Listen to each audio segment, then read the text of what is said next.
Christopher Bailey is our artist in residence. Today we're going to learn about how his project works. So why don't you tell us first the title of the project and then go on from there. Right now I'm temporarily kind of going with Harvest Kitchen. And once you hear the composition, you kind of realize why.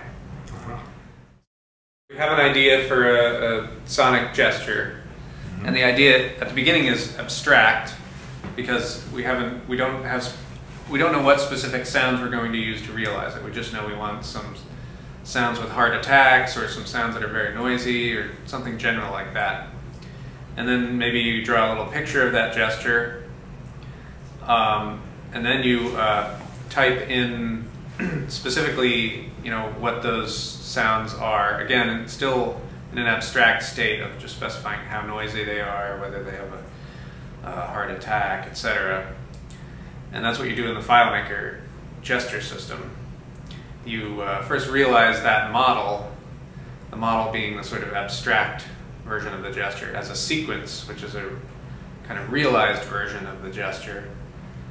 And in Filemaker, the sequence is just kind of a list of sounds showing you these are the sounds that we're going to use to compose out the gesture that you just thought of. And then from the sequence you create a mix file which you load into Ardor, and then you can manipulate further with processing or whatever. And then the final step. The final step is to take that Ardor mix, mix that down to an audio file and load it into Pro Tools. So what you're looking at here is just a kind of a detail page about one particular sound, which is called zip-quick.wave. And if you listen to the sound here, that particular sound, as you can see, it's pretty short. It has it's one channel. These values, these numbers here, go from 1 to 7. It's basically low, medium, or high. This is kind of medium loud, very soft attack, kind of somewhere in between harmonic and noisy, and somewhat agitated. So the next step is to put something compositional together. So you can see we begin with this is one sound with a certain attack hardness and noisiness, and here's one with a harder attack, and then I have these little short sounds, ba-da-dum, gum. And then there's a high, long sound and some quick things. This is, the system has said, here is one particular bunch of sounds that might realize the gesture that you had in mind. So once you've looked through this list and you decide, you can rewrite one of these if you want to by pressing this button. Like if you decide this one has been used 15 times, you'd rather use a different one, you can rewrite it.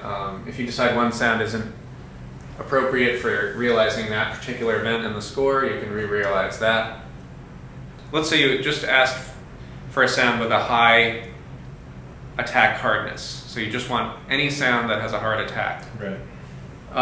If you look through the database, so for example, let's do a search for attack hardness between 5 and 7.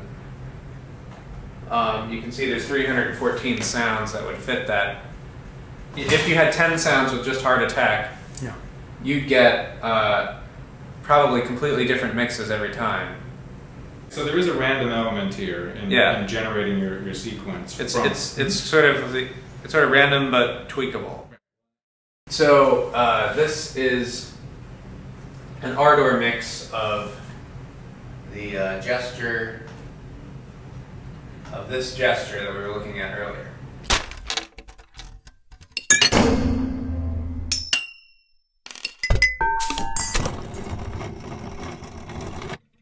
So then I go back to sketch paper or just go back to Filemaker, generate that material that we need, and then bring that back into the main mix. Obviously you can move sounds around now and adjust the timing if you think it needs it, or delete sounds if you think they don't belong, and so on. This whole system kind of just is a way of generating material that you can then further sculpt and so on.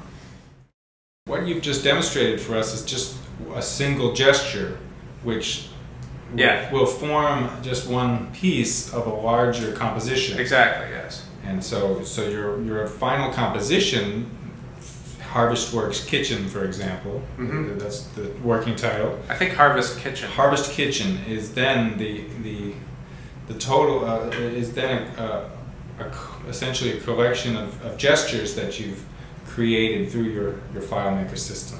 Then you assemble them. Yeah. Just more or less intuitively at that point. Is that right? Yeah. Well, it's a back and forth thing. Like I decide, okay, we need this kind of gesture.